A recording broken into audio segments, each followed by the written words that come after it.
Somewhere we are live. I have no idea what channel, but I hope that that you can see us. Instagram, Facebook, YouTube.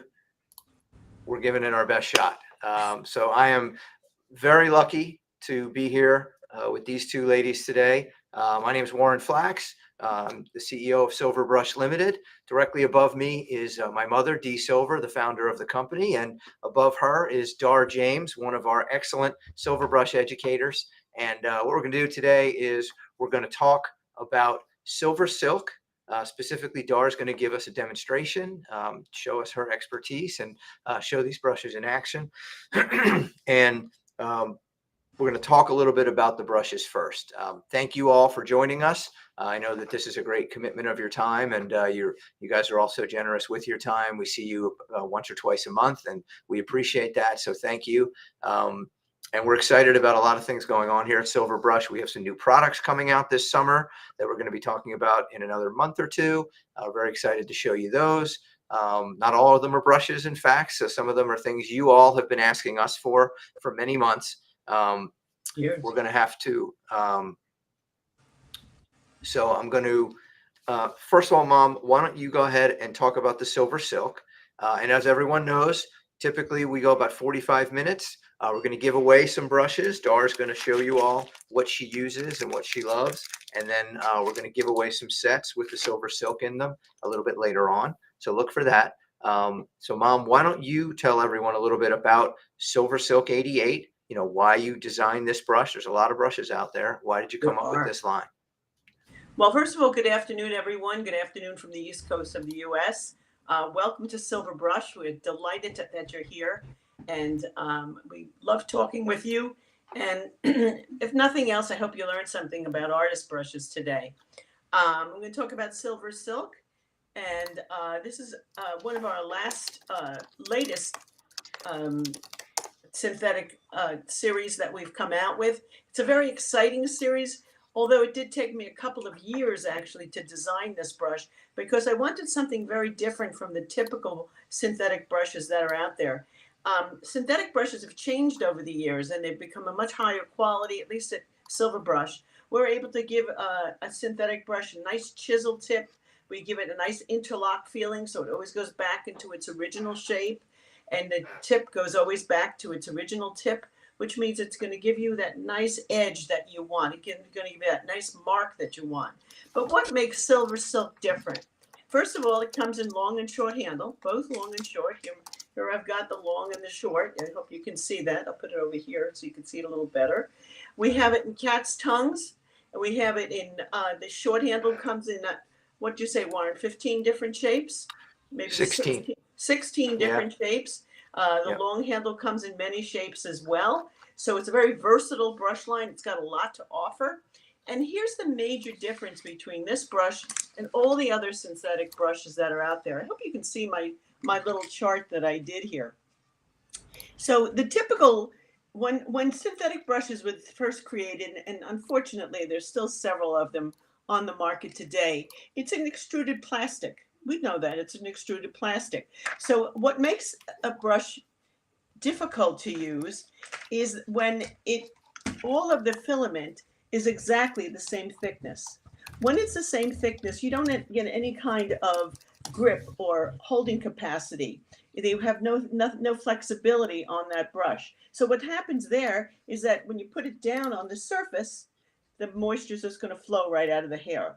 So that's not what you want in a synthetic brush. You really want it to hold the moisture right on the filament. Well, how can we do that?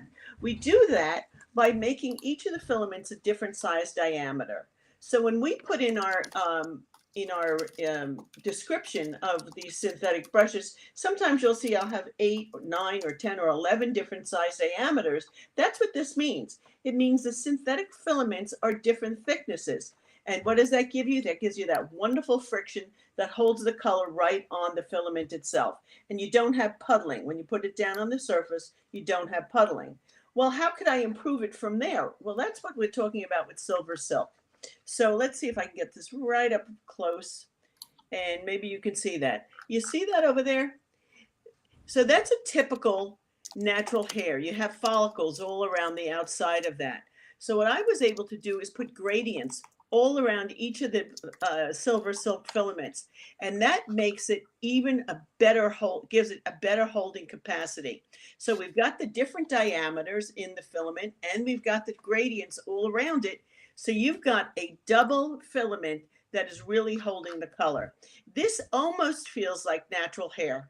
It almost has that same flexibility, the same durability, the same the same amount. It'll hold the same amount of color without puddling, just like animal hair. And this, of course, is a synthetic fiber. So you got a lot of benefits to silver silk that, see Dar, that you don't have with a lot of other synthetic fibers. And this is a very, very unique series. I'm going to put that over here. I see what you're doing, Warren. So I've got a whole bucket over here. We're having some fun. Let's see, Warren. I've got a whole bucket here of synthetic fiber of the Silver Silk 88. It's a fantastic brush. It really is. We've got it in all kinds of interesting shapes. I do want to show you this one. This is one I designed. It's called a soft curve. So on one side you have a half round, and on the other side you have a square. And you could use it either or both at the same time, which I've done myself. And nice wide wash comes in this, and lots of other great shapes. I'm going to show you just one more. I don't want to take up too much of your time.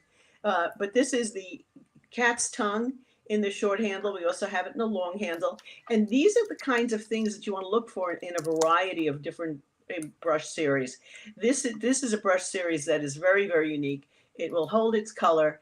And we have a lot of distribution on this series, and we should have even more in the marketplace because it is such a great brush and it holds so much color. And there's another benefit with this series, and that is the price.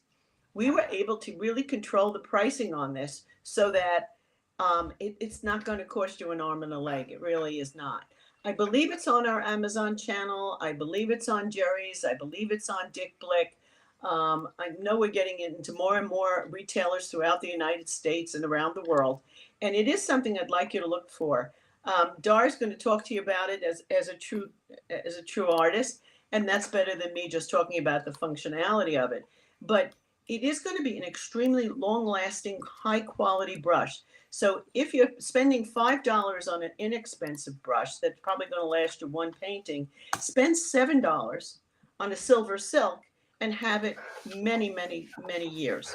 So that's the difference. You know, that's what happens when you buy quality. Thank you for your time today. I appreciate it very much. And now I'm going to So let me jump in with a couple of things, Mom. Sure. First of all, the link to buy Silver Silk is on in the comments. I just put that in there. Great. Jerry's Artorama. Are you okay, Mom? Yeah, I'm fine. Okay. So number one, I just put the Jerry's Artorama link into the Instagram comments. I'll get them in Facebook in a minute. So you can go straight to the page there to buy the Silver Silk. And then number two, for us, let us know where you're joining us from, and also type in your questions. And we will make sure, to ask Dar or Dee, whatever you guys want to know. So Dar, let me get you set up here. I think we just have to swap you. Okay. There we go. Hello, everyone. Thank you so much, Dee and Warren, for asking me to do this demo. I think I've made it clear that the Silver Silk 88 brushes are my absolute favorite. And I've often said to my students, if you have to only try one brush to be hooked, it's going to be the Ultra Round. So I'm going to do a demo today and tell you some of the things I like about these brushes and why. But welcome everybody, and I'm going to switch over my camera so that you can see the demo space. Looks like we're on the tall format, so I'm going to zoom out a little bit. See some of my students here, which is lovely.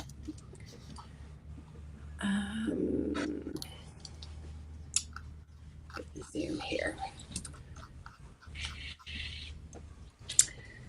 All right, so today I'm going to demonstrate imaginary flowers using the Silver Silk 88 line. And when I talk about imaginary flowers, I'm thinking, I'm not a realistic artist. I'm a mixed media acrylic painter. I'm really hard on brushes. And I prefer something that's not too stiff and not too soft. And these are really great for that. But we're going to be looking at ways to use them, just creating these imaginary flowers. So this kind of looks like a tulip shape, and a tulip shape is something that I love. But one of the things that I talk about in the classes I teach is how we can look at real life and then make it different, and then how we can push that even further and make it into a personal motif that is really our own. So this is part of a 100-day project, and I'm just showing you some examples of where today's demo is going to be going. Sometimes I'm changing the direction. I'm using some prescribed color palettes like split complementary or a triad. I'm creating multiples. There's lots of little sweet details in these that I'm showing you. We'll try to keep it real simple. And certainly if you are interested in learning more about the way that I teach, you can find out more about me at darsworld.com. Darsworld.com. Got it. And I don't know if this is going to work since we changed the, does that show up on screen at all? I have the supply list up. I'm going to leave it up just in case it shows up on people who are using a wide screen. So I just want to give everybody a tip here in general. If you want to make your brushes last a lot longer, I'm going to be starting off with this. I think it's a 1.5 inch. It's a wash glaze. It's the 1-inch wash glaze. What you really want to do to make your brushes last longer is dip them into water before you use them, and then just blot them out if you want a dry brush. And what that does is it gets the water all the way down into your bristles, and it keeps that acrylic paint from drying in the bottom, which is how a lot of us acrylic painters ruin our brushes. So that's a little tip. And I'm just going to start off today's flower using some primary colors. I'm using matte acrylics by Golden. The colors I'm using are ultramarine blue, quin magenta, titanium white, and bismuth yellow. Dar, we have a few questions about medium, so I'm glad you're mentioning what you're using. For the silver silk, it's acrylics, particularly fluid acrylics, something lighter, and then also watercolors and gouache. Everyone, excellent brush for watercolors and gouache. Right. So I'm using the So Flat line, which are matte acrylics, and they're really matte. You could use these brushes to great effect with watercolors. I've used them with heavy body. They're great with the high flow. You could use them with heavy body. They're a little on the soft side for heavy body, though, for my taste. Yeah, I was going to ask you that. That's an interesting, though, that you use them for heavy body.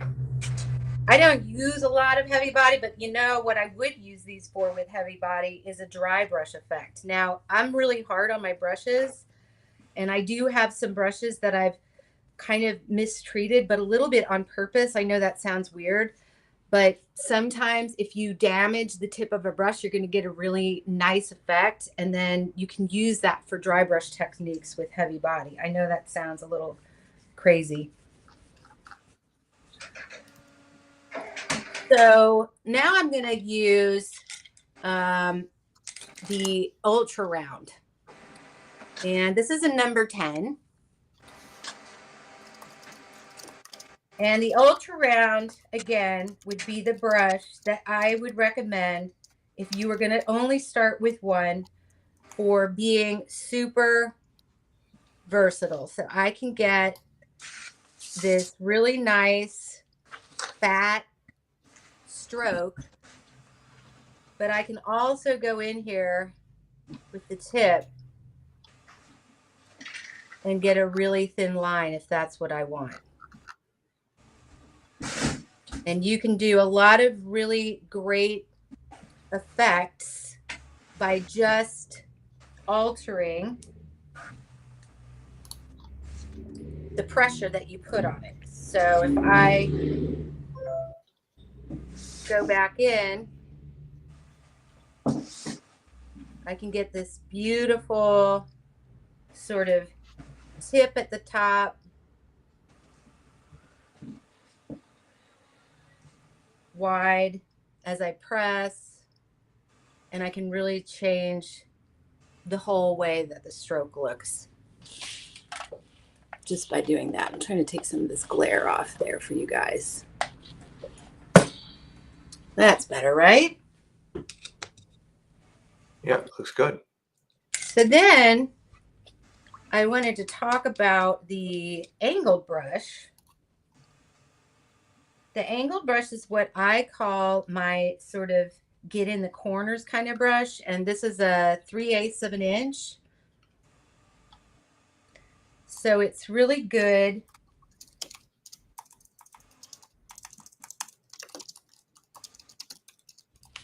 for making turns. So if I wanted to get into this little section right here, I can get in there with that angle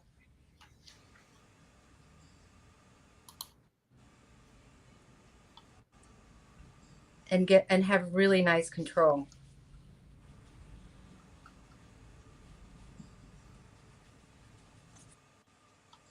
Again, I'm really a non-traditional painter using kind of rough sort of brush strokes, and this line of brushes in particular is so great for that kind of an application.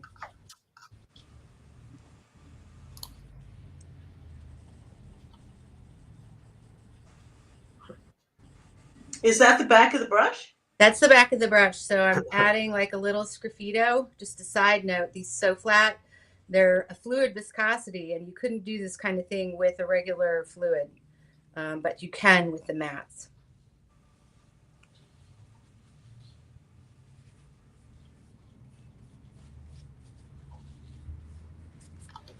What I always found when I use an angle brush is that you really get a lot of control with it. So much control. So then if I want to,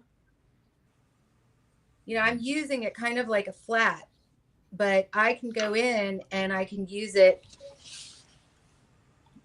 as almost like a liner. Right. Very versatile.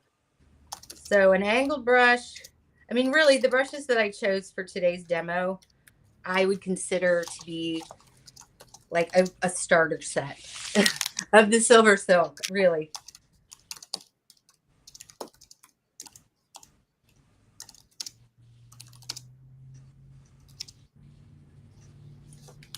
And that's the 3/8 inch angle that you're using, right, Dar? I'm just. Yep, this is the 3/8 inch angle. Great.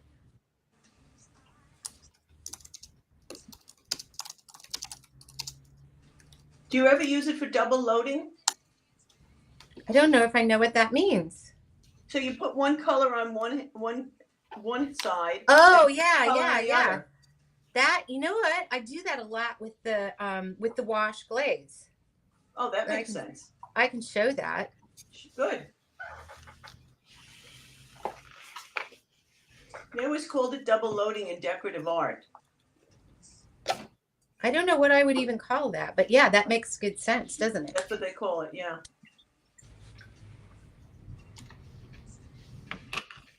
And these paints dry so fast that if you really want to do this graffito, you got to get in there quick. But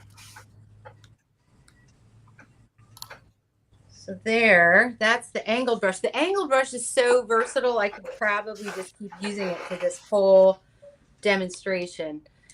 Here's a smaller, I should say, ultra round. This is a number 6. If I was going to start off with 2 sizes of ultra round, I would probably start off with the 6 and the 10. Unless you paint really, really small and you wanted like a 4 and an 8. But you're going to get a lot of possibilities with just those two.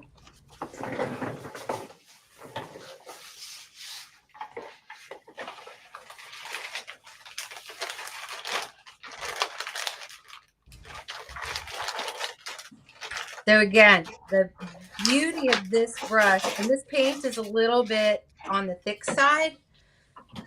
You can add a little bit of water to it, and you can really, really get in here with the tip of it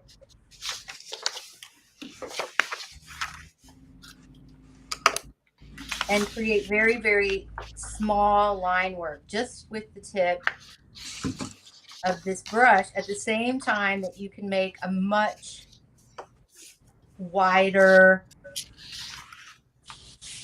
fatter line. So just to give everyone an idea on the prices of these brushes, that 1-inch glaze brush that Dar started out with, the retail price on that is $35.30. The angle brush, the 3/8 inch angle, is $11.20. And then those two ultra rounds that you mentioned, Dar, the size 6 is $12.65, and the size 10 is $17.30.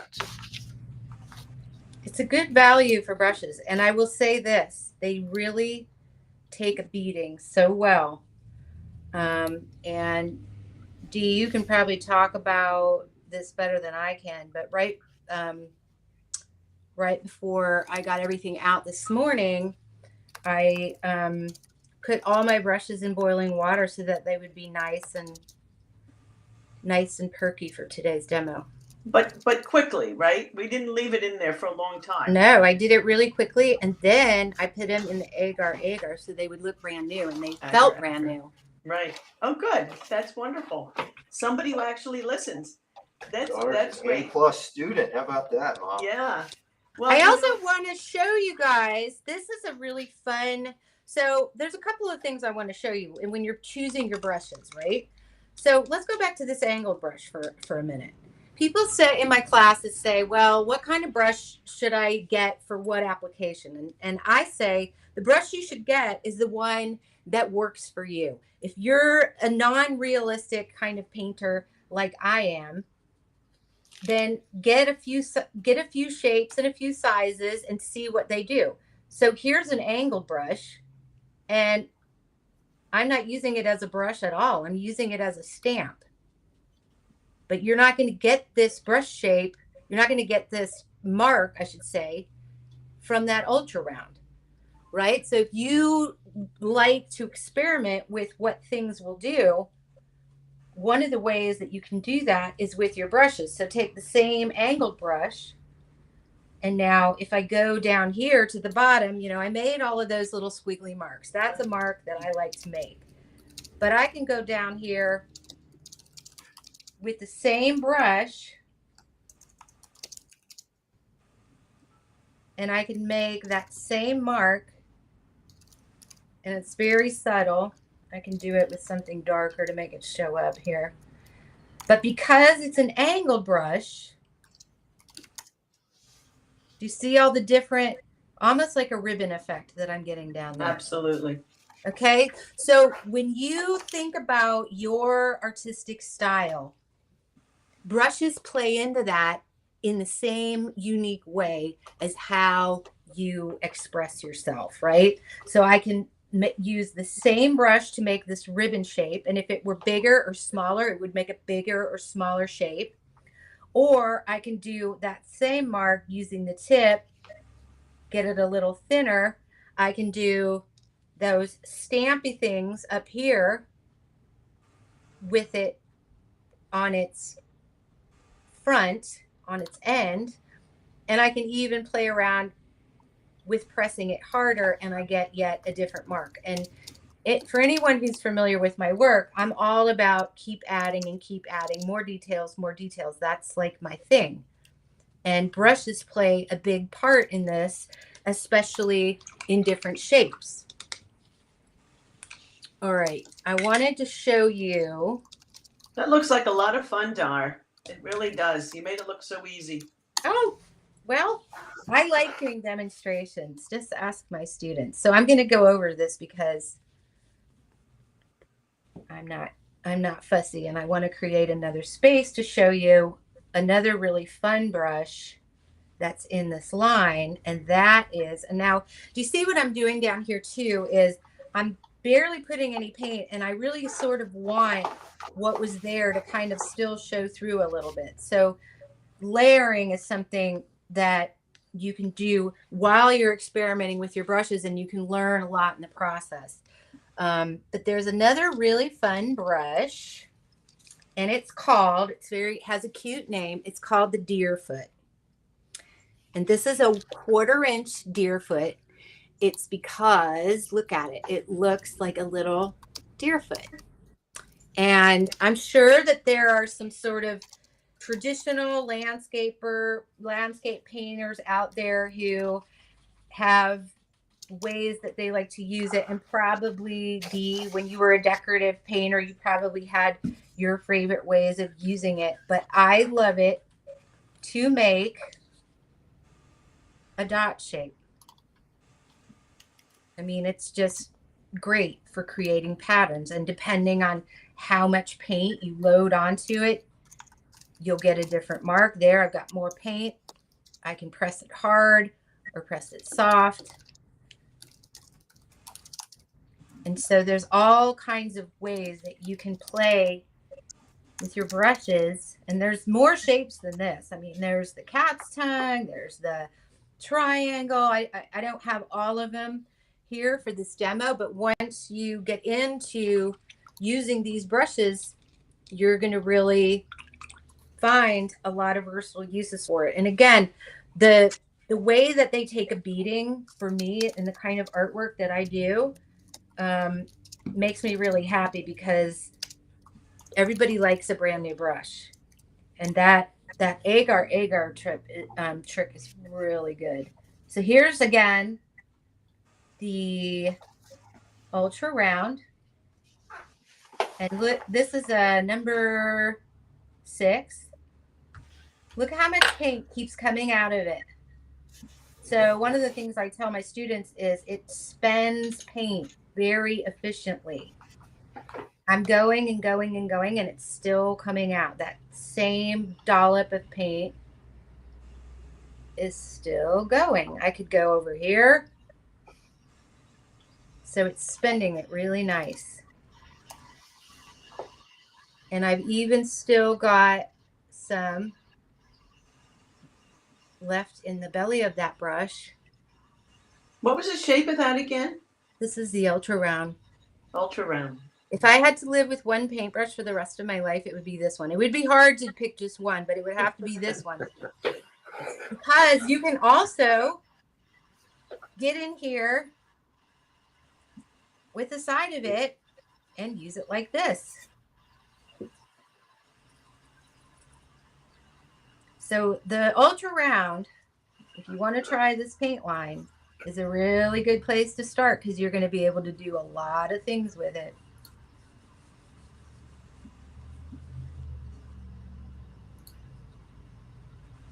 And this is the number 6.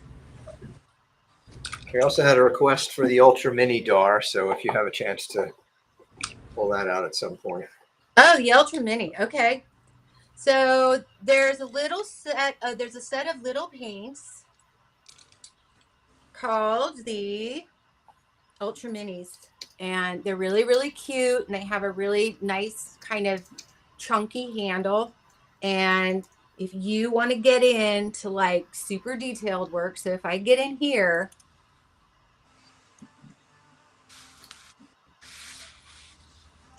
and I want to start putting little tiny marks, this is the brush right here. And because it's short, it encourages you to hold it really close to the tip. It fits really nice in a short grip like this. And when you hold your brush closer to the tip, you're going to get more control. So these brushes are really all about control. And when you want that fine little detail control in a brush, you want to make a really soft little mark. I mean, I don't know if you can see this, but it's like a little hair. You can really get, I'm kind of a messy sort of haphazard painter, but I can get into like where I really want a lot of control. So you can make, lines, but you can also, again, this brush, you can make little tiny shapes.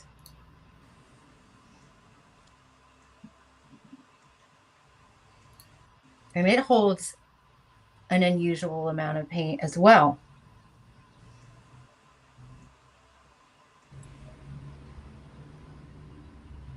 By the way, Dar, that handle's called a comfort grip handle. It's definitely very comfortable. So when you're back, you're in your painting and you want to start adding those little details,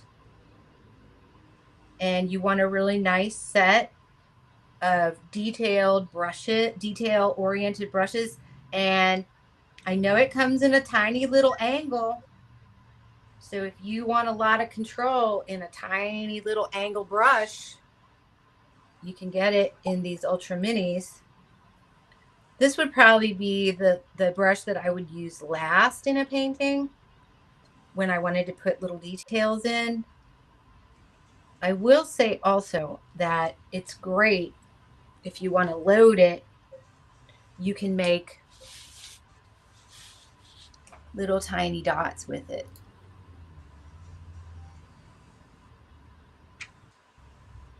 I'm doing this kind of quickly for the sake of the demo, but you could really get into that kind of meditative state that artists can get into when they're working on their little details. At least that's me.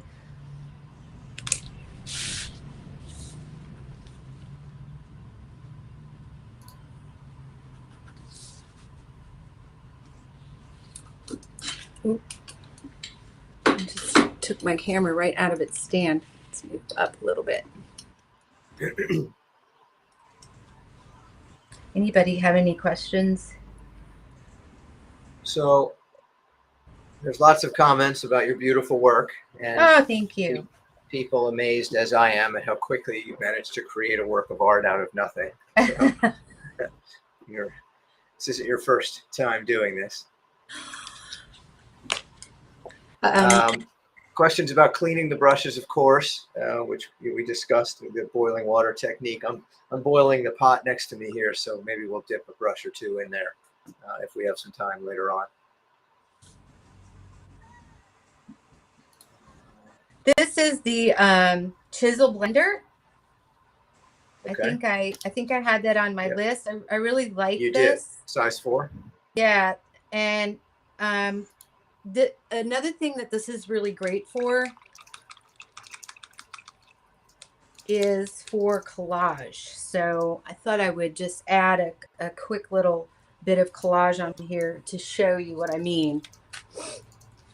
So I work in mixed media, and I cut up some little bits here. Oh, that's nice. So I like a flat brush for collage with paper. So this is super matte medium, which is the medium you would want to use if you want to preserve the matte of your matte acrylics.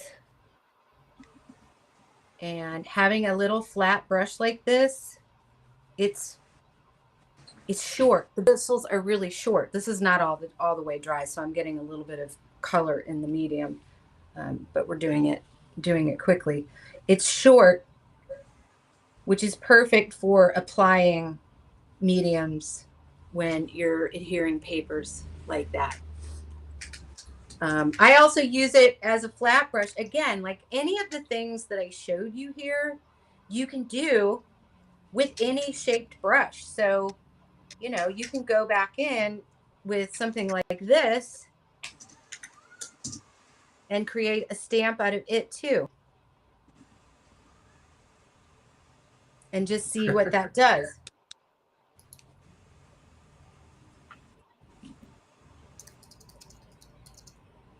You can create really cool lines with a, I keep calling it a flat brush. It's a chisel blender, but it has a flat shape. But you can use it. You can either turn with your hand and create beautiful lines like that, little thick lines, or you can use the sort of more ribbony effect that we did down there a long time ago when I covered it up.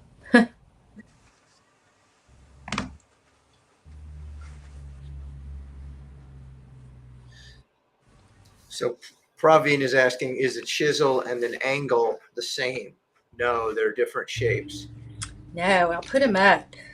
Let's see. Yeah, thanks. So the angle brush and the chisel blender, look at how different they are. They're similar in width. This is a number 4, but look at how much longer the bristles are on the angle brush. And really, I think that the rule in sort of brushes and even in bristles is that the shorter the handle, the shorter the bristle, the closer your hand is to the front of the brush where the bristles are, the more control you're going to have. So when I'm putting down a piece of paper, I want a lot of control. So I like this nice, you could use an angle brush for applying your mediums and using that for your paper adhesion. Sure you could.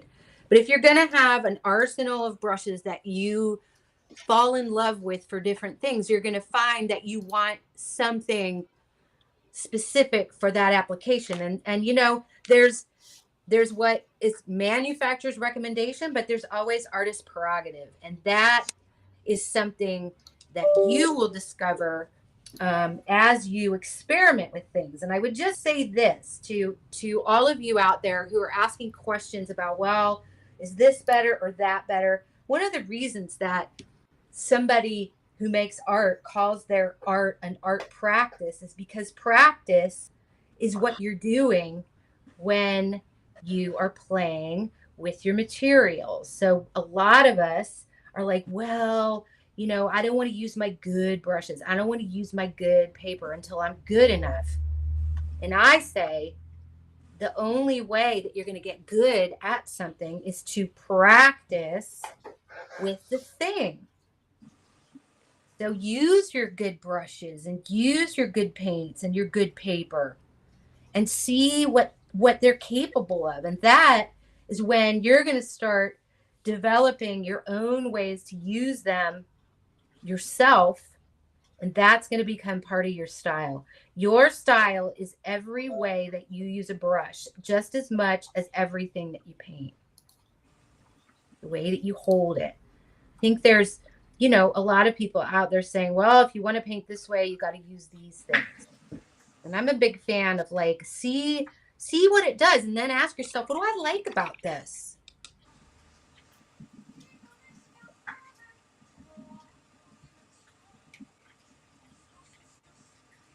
So we could do a reveal, because nothing makes any of this nicer than when we take off the tape.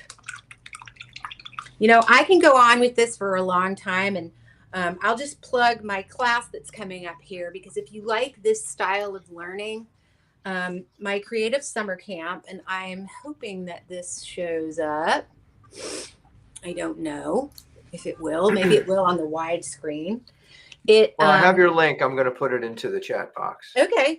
It runs June 9th to August 25th, and it's 6 sessions. And I give a lot of information about brushes and materials and paint, but it's also ways that you can begin to develop your style or evolve your style. This would be nicer with a hot gun, just so you guys know. I'm hoping, because this is arches, that I'm going to get a really nice clean pull here. Usually you can, because the paper's so good.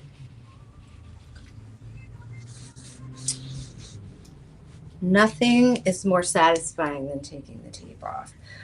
So that begins June 9th. It runs through August 25th. It's 6 live sessions. They're all recorded. We have a great Facebook community. There's lots of content in between, and it's this kind of style of doing things together live on 6 Sunday afternoons.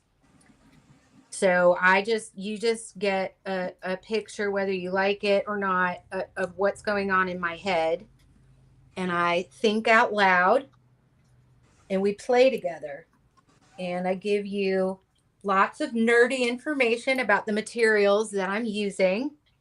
And we learn a lot because we get really curious about what things will do. And we share a lot of information together in the community. And I have a promo code that is all caps, silver 20. It'll get you $20 off. And you're in plenty of time. And you can take a look at the supply list. A lot of it is stuff you already have, and you don't have to have everything. Isn't it so much nicer with the tape off? It really is. Yeah. Great job, Dar. So we've got the links in both Instagram and Facebook. And I think we've got some contest winners as well. So take one more look here at this beautiful work of art done in a mere 15, 20 minutes.